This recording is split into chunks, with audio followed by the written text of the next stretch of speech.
might be singing for you at the end of this. I'm kidding. You probably won't. I But will. I probably will. I have a question for you. How many times have you found yourself at the brink of pulling out your own hair? Todd has. That's what happened up here. But it's the thing is, so many leaders right now they've been given the same medicine over and over and over again, and it's try more, it's do more. And if you feel like you've been throwing stuff up against a wall just trying to get something to stick for your team, this one is for you because Todd Duncan, who has talked to more leaders than you can shake a stick at, he is going to break down today what the top 1% of leaders are doing. And it's not the hard thing. It's easier than you think. You're going to love it. Buckle up, strap in. Welcome to Leadership Live. Welcome back to Leadership Live. Todd Duncan, the creator of Mis- Leadership Live. Mr. Donnie Tuttle, you are the best, man. So fun to watch how just life evolves, and you hosting Leadership Live is one of the greatest gifts that we're giving to our community. So, always a pleasure to join you, always, and great to be here today. You made this happen, my friend. You made this happen. I'm so curious, Todd. If you were to guess and gander at a number, and we're talking about conferences for 20 years, we're talking about like people probably who've had your books in their hands. We're talking about people you've worked with in one-on-one and in group coaching, and you've been in their boardrooms, you've been with their teams. How many leaders would you say that you feel like you've been able to have some sort of interaction and connection with over the years? Assuming that everybody that's bought a book has read part of it, if we just start there, it's close to 9 million. So, and then if you add conferences, 6,200 conferences. And then if you really look at social and some of those things and you make the kind of the, I'll say assumption, even though I don't like that word, if you make the decision that everybody's a leader, it starts with you must lead yourself. Self-leadership is 100% required until you can lead others. You could add another million or two, I guess, but it doesn't matter. What matters more to me, It's what just matters, no, no, no, listen, what matters more to me is I get to wake up every day and I only ask one question: who is the one person today that is going to reach out to me and tell me that I've impacted them? And this morning I spent an hour and a half on 77 messages in LinkedIn of people that were just thanking me. And so, Donnie, it's about the people. It's about wherever, whomever, however I can meet somebody, I meet them. And one of my skill sets in conferences is I walk slowly through the audience. I like slow. I like to have people feel that I'm not in a rush. I like getting pulled aside and say, "Can I ask you a question?" It's God built me for what I'm doing, and it's a beautiful thing. That's how we met too, Todd. Yeah. And I was put that out on a LinkedIn post today. I was so amazed that, you don't want to meet your heroes unless your hero is Todd Duncan because you were so just real and touchable, and there was just an immediate connection. And I do think that that is a gift that most people, when they have the stages, it's almost like they elevate themselves out of being a real human sometimes. But that's not what being a leader is about, is it? No, no. Leadership is moving to really fully embracing and understanding that it's not a job title. And most of us get a title and we're assumed to know how to lead. And it's a bad assumption because we don't know how to lead. We manage, and you can't manage people. You can only manage assets, and you must lead people. And so the big idea for any leader that really wants to lead is it is not about you. It is entirely about the people on your team. And Wow. your leadership effectiveness has nothing to do with your humanness and waking up in the morning and going to work and having a job. It has to do in very many ways with what my job is. My job is to be on a stage and influence people to their own greatness. And the job of a leader in a corporation is to be on that stage and influence their team to their greatness. And we don't do it. And we'll prove out in the next 20 minutes how to do it. But why don't we do it, to me, is the big, big, hairy question. I'm interested in that too. I think that It's easy to be myopic and selfish in what we're doing. It's easy to know about what we want. The hard part is to embody what Zig Ziglar would say, probably also what the Bible would say, where it's you're going doing unto others first, whatever it is that you're desiring for yourself. If you can flip the script, and you do that really well. I want to know, Todd, before we get into the some of the how, I want to get into the heart a little bit, just because nothing, I think no person is put into their place because they just whatever, they just tripped over something. We're put into a place of calling usually because something really good happened and we're trying to commemorate it, or something really difficult happened and we're trying to heal from it. So which of it was it for you, Todd? Did you have bad leadership that you were just trying to transcend and help people transform from, or was it someone that was just amazing that you were trying to emulate? I think for me, it began when I was brand new in sales, and I started realizing through a mentor who asked a question, what do you really want to focus on? And he gave me two options, very short, multiple choice question. He said, do you want to focus on earning money and getting transactions and earning money, or do you want to focus on relationships? And being naive and having no money as a college graduate, I said, I think transactions and money. And he goes, wrong answer. And I go, what are you talking about? And he goes, uh, transactions will make you a living, but relationships will make you a fortune. Mm, I started to realize that. I started to realize that the job that I had was to add as much value as I could that hit people exactly where they needed to be hit.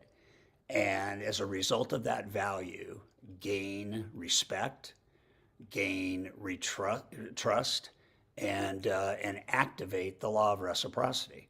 And mm, since you brought up the Bible and ancient scripture, there's a scripture in Isaiah that goes somewhat like this: um, one man withholds unduly and comes to poverty; another man gives generally and comes to wealth. He who refreshes others will himself be refreshed. And it's the idea of, if you as a leader, and what I'm gonna do right now, I'll make sure I have permission to share. I'm gonna share a quick video, but I would say to everybody watching this, you would be blown away what you could do in 2 hours a month per key employee. And I'm going to give this to you from a perspective of heart. I was doing a seminar. There's about 500 people in the audience. This is 2 years ago. And I had a gal that was 2 rows back crying, uncontrollably crying. And I did something I'd never done before. I got off stage and I went over to the chair that she was sitting in. I knelt down beside her and I asked her why the tears. And she said, my mother never gave me permission to succeed. And we were talking about having your purpose. mm. And 99% of leaders do not know the purpose that their employee has. Your job is to discover that purpose. Once you help people discover their purpose, you have all the influence you need, period. End of story.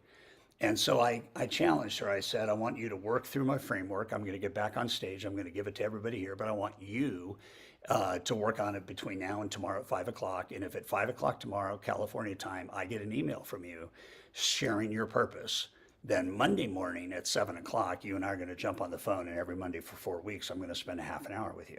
And let's see what we can do. Okay. And I said, are you game? And she said, I'm game. I got that purpose at 4:30 the following day. I worked with her for 1 month. And 6 weeks after we started, she sent me a video. And I'd like to share that if I could, Donnie. Oh yeah, please. Hey, do I need to turn the sound on or do you guys have it up? Here, let me make sure we got you on that one. Bear with me, Todd. Go ahead and try. You have to click the sound share thing on the bottom. Okay, here we go. Sound. Okay, okay, remote control. I don't have sound. Is there a share sound? Select control show. Well, let me just play it and we'll see what happens. Yeah, let's try it. Good Yep. morning, Todd Duncan. What's up? I hope you are well. You look well. I saw the palm trees in in your sunroof, and that excites me. I can't believe I'm going to be in California next week. Like me, little old me from Kentucky in LA. So exciting. Excited to see you. Excited to be a part of my nations. Excited to see my girls and be near the fire. Um, I I just I just want to thank you for just taking the time to pour into me and encourage me. I know you have a million other things that you could be doing with your day and time, and yet you still find the time to let me know that I am important and I am worthy, and I appreciate that more than words could say. So yeah, it's Monday. Let's get it. You know, I love a Monday, chance to start fresh, and I cannot wait to see you next week and explain to you how I've grown since the new leadership experience. Imagine coming into the office every day and knowing that that's the impact you've made on people on your team.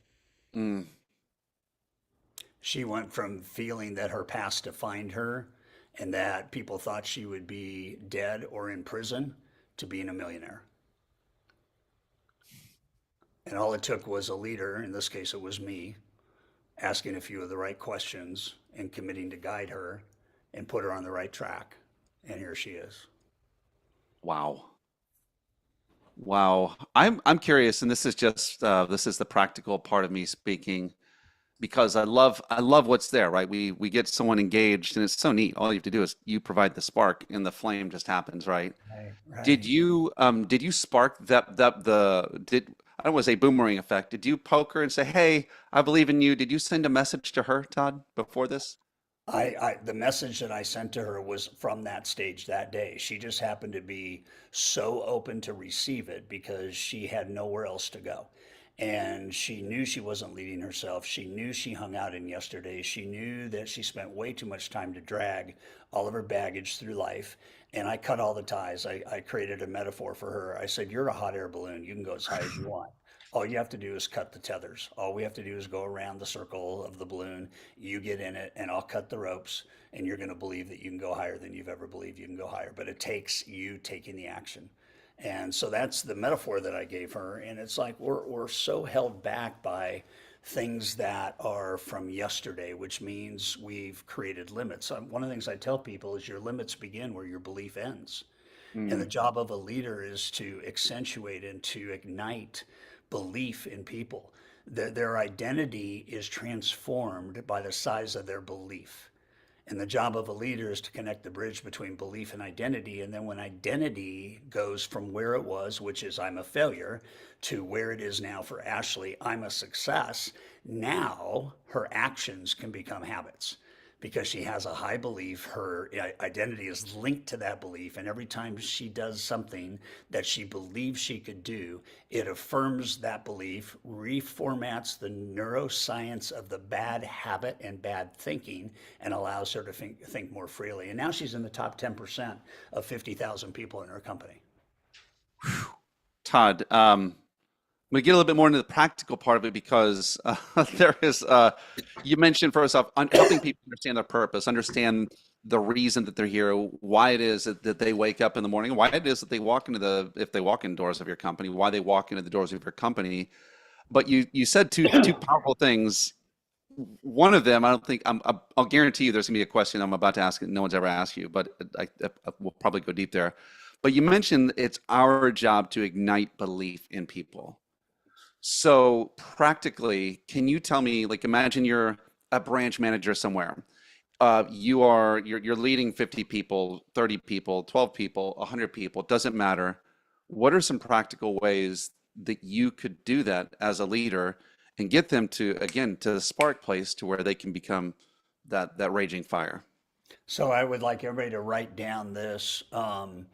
You can't move somebody to a physical action without connecting emotionally with them first. You cannot move somebody to a new physical action without connecting emotionally with them first. Mm, And we try to motivate by action, make more calls. We try to mhm. motivate by action, manage your time. We try to motivate by action, handle that objection, but we never ever tie the behavior we seek to something that would uniquely commit that person to growth and drive. And my son's a great example. Matt's a metal artist, and he created a beautiful eight-inch long feather. And his claim to fame is he drives up and down alleys and picks up all the metal that people are throwing away, and he turns it into art. And Huh. so he sent me an 8-inch feather, sent my wife Deb an 8-inch feather, and sent my other son an eight-inch feather. And I said, I love this. I love what this means. And he sent a little lyric about being an eagle and flying high. And I said to him, I said, why don't you just start selling metal art? And he goes, Dad, nobody's going to buy it. And I go, why wouldn't they buy it? It's beautiful. It's one of a kind. Nothing's the same. And he said, I just don't think people are going to buy it. And I said, well, what if somebody did buy it? Would that give you confidence? And he said, yeah. And I said, so if you could sell a feather, that would be a good thing, right?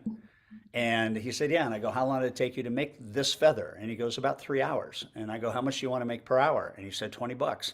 And I said, okay, I'm transferring $60 into your account today. I just bought a feather from you. Do you believe that people buy your feather? Well, Dad, you're my dad. Of course you're going to buy it. Well, no, but what could I do to help you with that belief? And I loved his art so much that I had 25 people that were in my elite program. And I said, I need 25 feathers. And he goes, okay. And so, Matt, I'm buying 25 feathers. Do you believe, Dad, you're my dad. Well, and yeah, but it's for our clients. Do you believe that people will buy this? So we put the feather on everybody's desk when they arrived. And by the time the conference was over, he had orders from 4 people in that room for over 250 feathers. And I said, do you now believe that people are going to buy your feathers? And that's all it took. It took experiential success. And the Mm. job of a leader is to create experiential Mm. success, Mm-hmm. period. And if I can go from making $1,000 a month to 1,100 a month to 15, or if I can go from 5,000 to 10,000, if I can have experiential success under your guidance as a leader, my belief will skyrocket. Remember, everybody on your team, their limit begins where their belief stops. And the challenge that we have as leaders is we have to keep the vision alive, and we have to keep the Mm. vision moving, and we have to keep people engaged in the vision. And the How do you only do that? way you can do that is by knowing what is in it for them and taking the spotlight off of you. And I call it the core four, Donnie. So this is 99% of quote leaders, end quote. And I say that lovingly, but I also say it very poignantly. If you don't know, let me just, I'll beg for forgiveness right now. If you don't know the answers to what I'm about to share with you, you cannot lead. It's going to be that straightforward. Here's what I did recently. I had 500 managers in the room, and I asked them at the end of what I'm about to share with you. I'm going to ask you a question, and the question is going to be: put your hand up if you know the answers to these questions about your reporting line. Who are the people you quote, lead, and manage? And so, question number one. Question number one: where do you want to go? Okay, that is a question that every leader should know the answer to for every person on their team. Where do you want to go? Question one. Question two, when would you like to be there? Okay, that is called putting a destiny stamp on it with a date. Okay. Okay, when would you like to be there? Question number three, how are you going to get there? Because strategy is everything. And then Mm-hmm. question number four, which puts all the previous three questions in a nicely wrapped box: why is getting there important to you? So I asked these 500 people, I said, if I popped into your office and you did not know I was coming, and I asked you to produce the success files on every employee that reports to you, and I asked you to produce the answers to these four questions, how many of you could produce those answers? And in this room of 500 people, 5 hands went up. And what is scary about that statistic, Donnie, is you can't lead if you don't know the answers to these questions.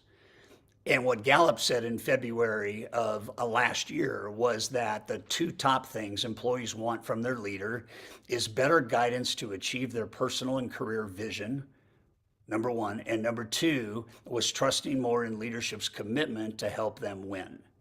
So imagine a world in which a leader, no longer a quote unquote, but a leader shows up and his or her entire attitude is, how can I help Donnie win today?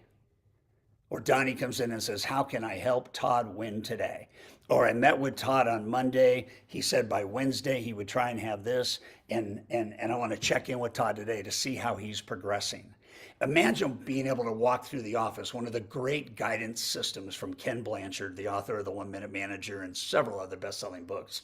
He coined it management by walking around.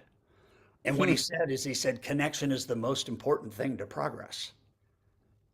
And the only way we can really be deeply connected with our team is to know the answers to these questions.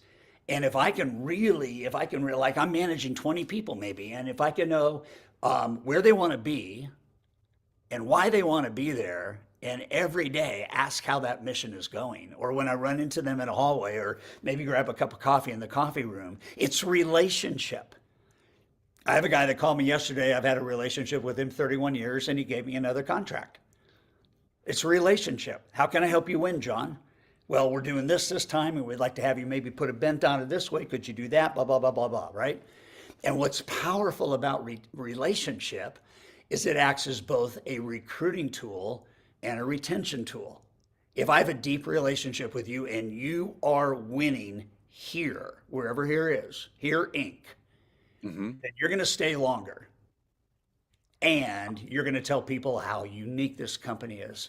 Just ask the founder of Lululemon. I mean, he wrote a book on the science of Athletica, and every single employee at Lululemon had to do a 1, 5, and 10-year vision exercise, so that every manager in the company could help the teammates in the stores win. And if you ever went to a Lululemon dressing room, all of their dream boards were in the dressing room area so that the associates could talk to everybody trying stuff on about dream boarding. And then he made the document public. You can go to right now, you can download Lululemon Vision and Goals. That's all you have to do. And goals without vision are irrelevant, and vision without goals is unintelligent. Can't take action towards that. I love several of the parts of that. I mean, obviously, it's interesting when you tapped into connection. I think that's a key to longevity in life. Period. People who are not connected die earlier. People who Yeah. are connected live. Those are those Right. centenarians, or they're people with deep, meaningful relationships, and we can have that in companies. I'm really curious because I can hear, like, listen, I've led, you've led, I've been on the right side of the fence you mentioned, and I've been on the wrong side of the fence you mentioned. And I know that the times where the team was winning, it's because I gave a darn about what was I really cared. And it's hard for me to not care, but at the same time, sometimes other stuff is happening. All And right. Todd, we get busy. We have corporate demands. We have whatever. There's all kinds of things. Why do you feel like that we as leaders maybe, I don't want to say we're missing those big four questions? Why do you what keeps us from that understanding where people where they're going when they want to get there, their goals, their dreams, their mission, their desires? What's stopping us from doing that, do you think? I think two things come to mind. One is we have fallen prey to, maybe the chains of busyness. And busy does not enlarge joy. It does not enlarge progress. In fact, busy is probably the worst anchor any leader could carry around. And so the job of a leader is to put the people first. And so if the job of the leader is to put the people first, then putting the people first should happen first, which means it's inexcusable, and it should happen every day, whether it happens for 15 minutes in the morning or an hour in the morning, right? The extent in which we invest in relationship decreases the amount of busyness we have as an executive leader. And you just need to think that through, because busy does not pay the bills. Focus pays the bills. And growth only comes from focus. It does not come from busyness. I never got a plaque for being the busiest salesperson in my company. I always got a plaque for being, number one in volume, or number one in dollars, or number one in unit contracts, or things like that. But it's, I'm reading a book right now by Matthew West. It's called Slowing Down to the Speed of Joy. Whoa. And I'm just going to make an argument that I've said for a Interesting. long time: the best way to go fast in a company is to go slow. the time we take to fix mistakes that could be avoided by less time, causing proactivity around making it avoidant, gives us more time to then be more proactive and do the right thing. Busy is a horrible word. Horrible It word. it is. And there's so many things that will pull us from like that moment of care. I love that you are intentionally slow. That's one of your gifts. Jesse Cole, one of my heroes, would say, "Do for one what you wish you could do for the many." And it's taking a moment and being intentional with someone. And you did it for the wonderful, beautiful lady that you shared on the screen earlier. It really pays off. It really um, it really does. I'm curious for Can I just say one thing about that? please. John Maxwell says that leadership is influence, nothing more and nothing less. Imagine you going right now saying, well, these are great. These 4 questions are great, but I have 100 people. Great. Pick the top 10. Do it with them. Tag them to be your advocates around doing the same thing with everybody else. You can't do it all, but you can create advocacy with the people that have influence on your team. Very well said. Yeah, that's so practical, right? Because I think that's a thing we can get overwhelmed with this, and we become paralyzed with Right. all of everything, and then we just Right. numb ourselves. What do you think the new work from home, reality that we've had, and we're always going to have, I think, going forward? What has that played in it, and how can we get around the obstacles that the work from home environment creates? Because we can't high five people walk into the office or talk by the water cooler. How does Todd Duncan coach people to make that connection as leaders? So think about what we've just covered in the last 20, 25 minutes or so, and think about knowing the answers to those questions. It doesn't matter to me where people work. It matters where they are. They work well. And so, I would argue that even though somebody might be remote, we can get more productivity out of them in 4 hours a day than we might be able to get in the office for 8 hours a day. Sure. And the other side of that could be we could get somebody that's lazy and not part of the culture and they're not doing anything. And so the way to manage, the way to lead remotely is with the 4 questions.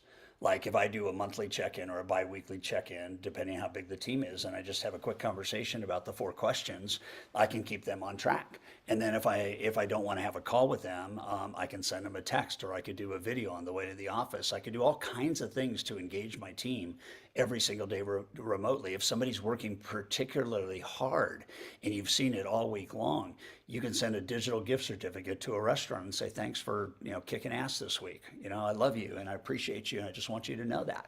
So I don't care where people work. I care that they have a purpose and that they have a vision and that the leader knows the purpose and the vision and the leader helps them get there. And if we just do that, it's game on. It's just game on. People show up at work physically for 8 hours, but they're only actually working about 3.6 in terms of really high productive stuff. The rest is just maintenance. So we got to get people excited about their future. Yeah. They have a career, they don't have a job. If they're working for money and exchanging life force for revenue, which is what they're doing, your job as a leader is to help them make as much money as they can so that their life on the job pays off. Period. I love it. And I would say then that we could take what you just now mentioned and strategically implement it into our time and our space. So it should be on our calendar. And maybe we have a poster with the images of these people we're leading so we can remember the faces of people. Like it's just reminders so that we can actually step in and stir them just like we need to I sometimes. have a friend. I have a friend that has 100 people in cubicles, and he's got 15 whiteboards throughout the office. And on the top of the whiteboard is the question, "How can I help you win today?" And people go to the whiteboard and they write down a victory they want to achieve and their Ooh, initials. And he just walks around and sees them. Guess what else? Guess who else sees them? The rest of the team. And guess what the rest of the team is doing? Helping each other achieve, how can I help you win today? yeah. And so it's public display and it's like ideation. The manager can walk through that room and go, holy crap, look at everybody wants to win. I might need a chief winning officer, a CWO, Woo. to come in and become part of my team to help people win. I love that. I'm going to ask you one question, and then Yeah. we're going to go to a place something real practical that people can do right now. But my question, this is just for me. You mentioned the feathers. I know that Todd Duncan speaks in metaphors. And I think the feather is a metaphor. It wasn't just an exchange for something. I'm sure there was a note or something that was some value given to the feathers as you gave these to your VIPs.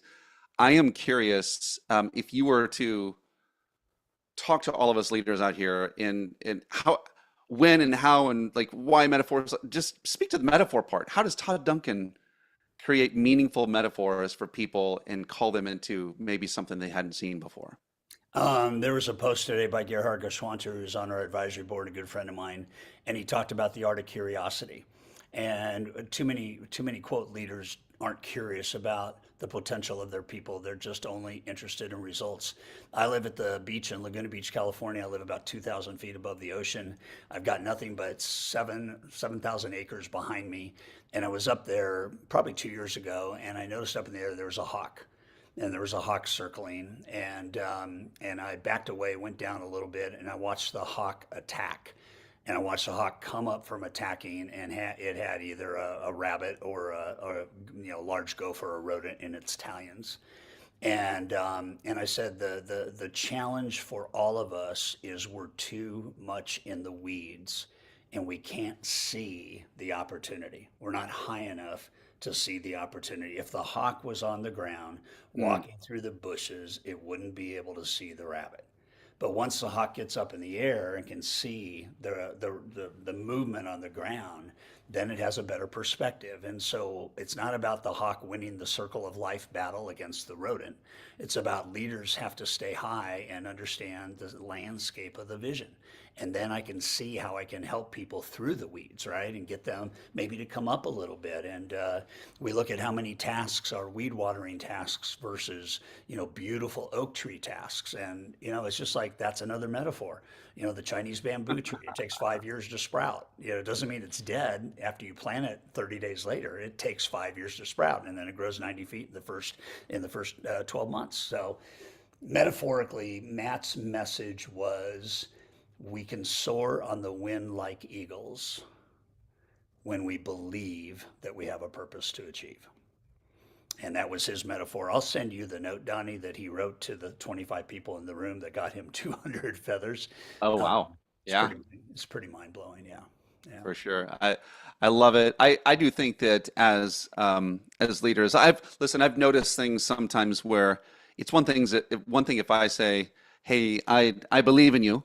It's another thing if I say, I don't know, if I give a metaphor. There's one guy, actually he was on here a couple of weeks ago, and I'm like, "You're the pinball, Jeremy," and just giving a metaphor to what this guy, how he operates and who he is, and calling out his strengths created something altogether different. And so I appreciate hearing Well, that. whatever your metaphor is, use it. And you've used the word practical like 7 times on this call. No, no, no, no, listen, because this is not theoretical, Call you me guys. out. It's not like up in space. Here's the practical. You ready? Today, ask 5 people on your team how you can help them win. Ask 5 people on your team based on where you are right now as where would you like to be in 12 months and how can I help you? Ask people on your team right now, what are 3 things you're afraid of that I need to make sure you're no longer afraid of in life, in Mm, business, whatever. Just do it. I'm just going to encourage you. Randomly pick 5 people and ask them, how can I help you win today? What do you want to achieve in the next year and how can I help you get there? What are 3 goals you need help with that I can come alongside you and guide you with? It's just simple. Do that, and then they're gonna. And here's what happens, Donnie. They're gonna tell you where they want to go, and now it's back on you. You got look, to help them get there.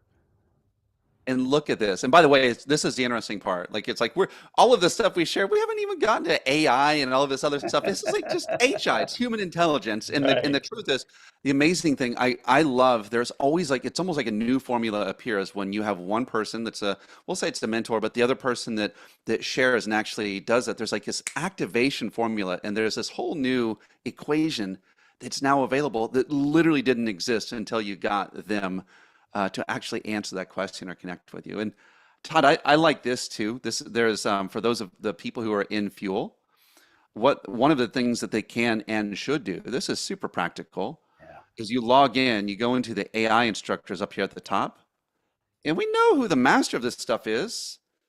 So we're going to type in Donnie Tuttle. Oh, no, I mean, we're going to type in Todd Duncan. And we go in here and we can talk to Todd AI now.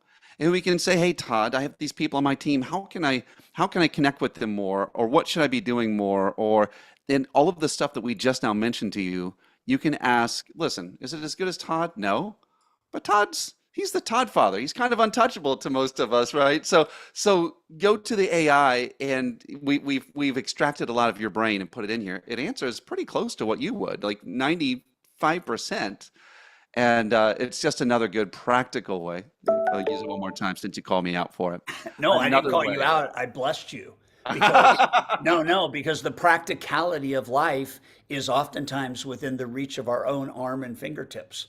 And listen, the reason why Fuel has all of their instructors in AI format is so that when you watch a video and you want to take action and you want to do something with that and you need a little bit more help, you can talk to any of the coaches. And literally, when you're watching the video, there's a button right there that says chat with AI.